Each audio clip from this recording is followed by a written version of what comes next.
మీరు నక్షత్రాలు అవ్వాలి, మీరు వాక్యముతో ప్రజ్వరిల్లాలి. ప్రజ్వరిల్లని సూర్యుడు ప్రజ్వరిల్లుతూ ఉంటాడు, తనంతట తానుగా పడుతూ ఉంటాడు, విపరీతమైన వెలుగు అందిస్తూ ఉంటాడు. కోట్ల కిలోమీటర్ల దూరంలో ఉన్న మనం ఆ వెలుగు ఎక్కడ వరకు వస్తుంది?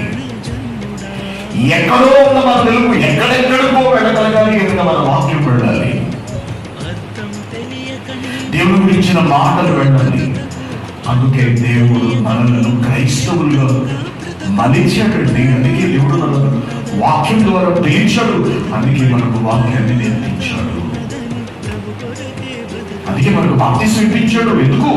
పని బాగా లేకుండా, దేవుడికి సంబంధించిన ఏ పని లేకుండా, దేవుని కొరకైనా ఏ గమ్యము ఏ లక్ష్యం లేకుండా మన బతుకులు మన బతుకు మన ఉద్యోగం చేసుకుని మనం చేసి మనం తర్వాత చచ్చిపోతామని కాదు. ఇదే కాదు జీవితం, ఇదే కాదు బ్రతుకు. నువ్వు బ్రతుకుతూ నీ బ్రతుకును బ్రతుకుతూ నువ్వు వెలుగుతూ అనేకులను వెలిగించాలి.